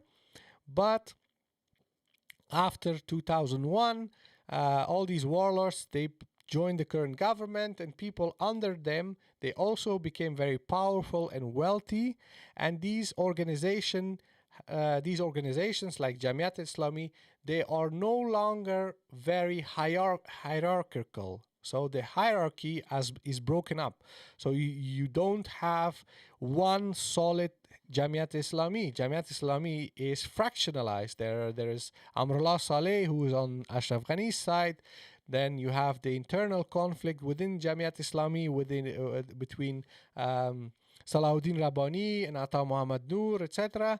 So these groups have been severely fractured, and they are not as powerful as they used to be. So each individual leader, like from Hizb Wahdat, Ustad Muaqiq and Sayaf and all of them, they're no longer that powerful and significant. They are very marginalized. Very good question. Okay. Yes, guys, it's almost 2 hours. I'm doing the show alone today, so I'm also getting a bit exhausted. I hope you guys have enjoyed this live stream. Um, do we have more questions? More questions. You're welcome, Ibrahim K. Thank you very much, guys. I really appreciate your support. I really appreciate the fact that you stick with us, listening to the entire show, asking questions, etc. Does theocratic system work for Afghanistan? Okay, that's a last question. Okay, theocracy is a political system where basically the society is governed by theologians or people who are religious leaders, whether they are the Catholic Church, the way it used to be in Europe, or in Iran, where the Akhunds, the Ayatollahs, they govern the country. That's called generally a theocracy. Now, if you say, does theocracy work in Afghanistan? The question is a theocratic system. Now, here lies the problem. A theocratic system, the way we know it, generally, it is something that is based on a political thought, a political ideology, a political belief system. For example, Ikhwan al-Muslimin, they're a political movement and they have a political thought about how to govern society, etc., etc. But does that make it theocratic? No, because theocratic is also a politicized description. It is part of Western political thought and political morality.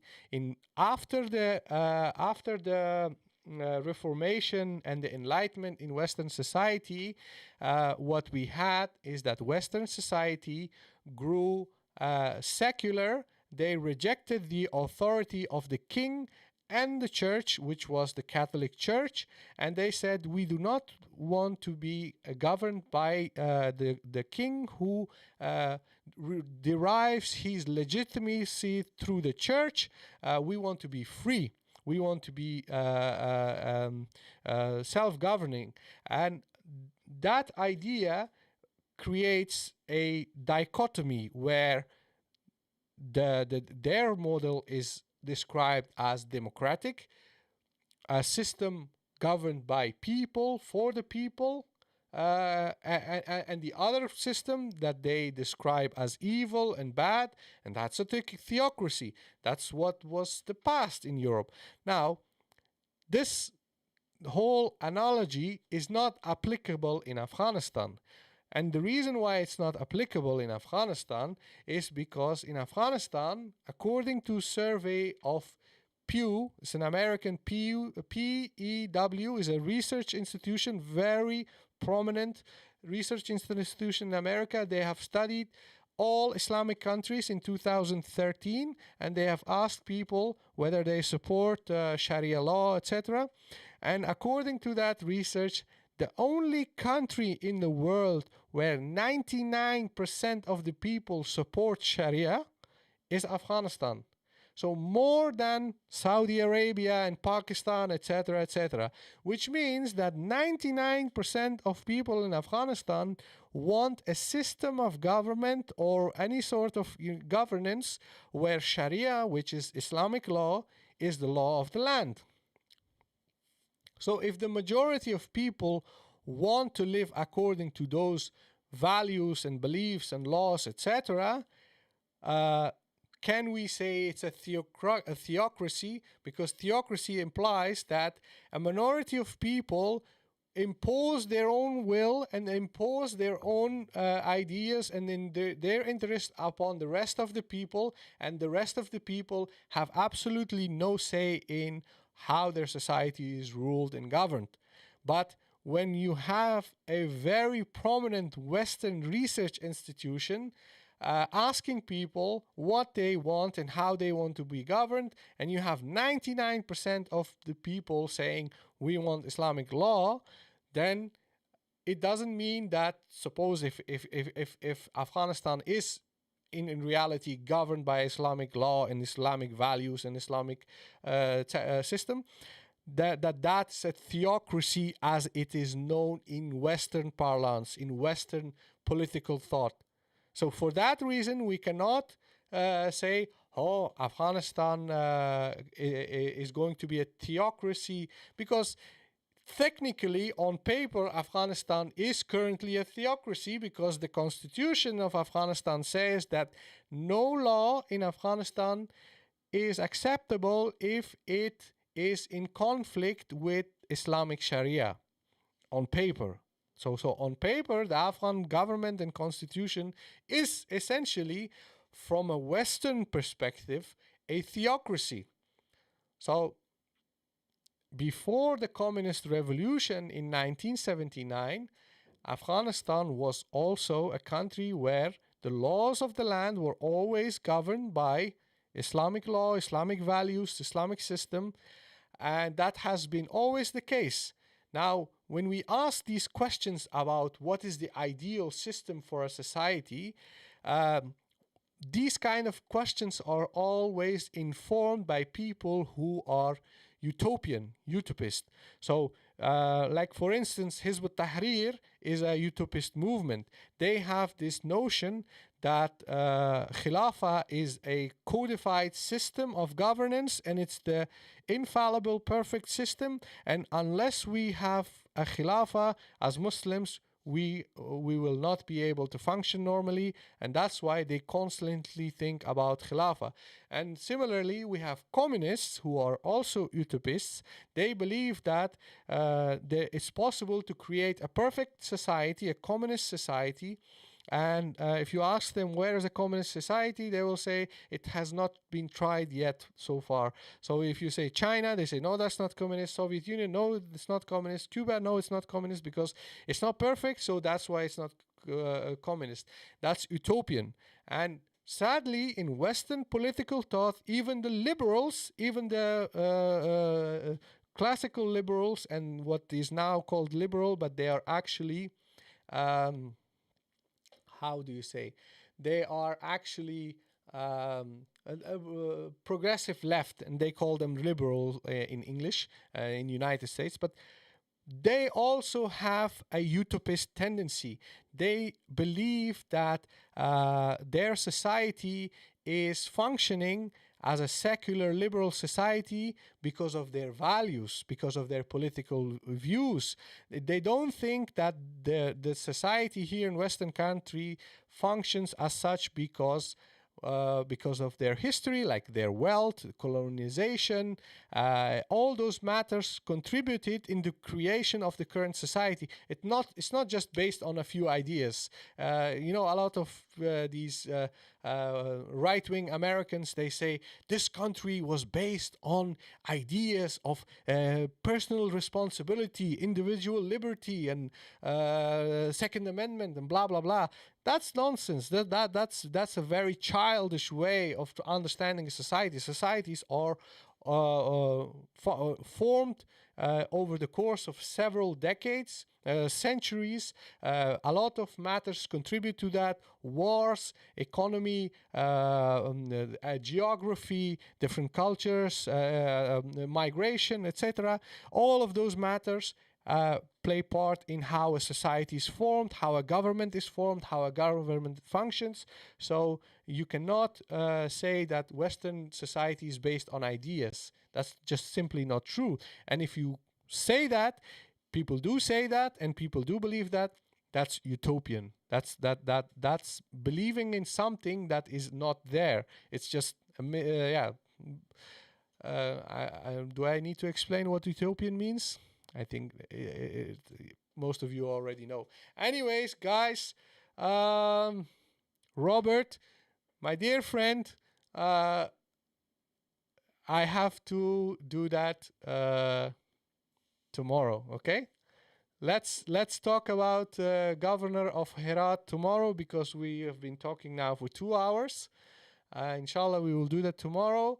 And then we will discuss governor of Herat. I do have material about that issue. I had it prepared, but we'll do it tomorrow night. Okay, so I'm going to quit in a few minutes. I will stop the live stream. Guys, Dogecoin, yes, go Dogecoin. Last question: how do you think things will unfold tomorrow? Oh, uh, that's a very tough question, but I will hope that tomorrow no one dies. Let's pray. Let's pray all. Let's pray all together. Pray that Allah gives us peace, tranquility, and let's pray that tomorrow nobody dies in Afghanistan, nobody gets hurt, and everybody's safe. And that's all we can do. That's all we can do. It's very unfortunate, but it makes me very sad. But that's the case. Anyways, guys, I need to quit. I need to rest, and we are going to prepare for another show tonight, tomorrow night, and we will talk more tomorrow night. I think Ahmad Walid Kakar will be definitely with me tomorrow, so you guys prepare your questions. Anyways, thank you very much. Have a good night, good afternoon, good evening. Thank you for listening to me blah, blah, blah, blah, blah, talking on for so long. It was always a pleasure. Assalamu alaikum.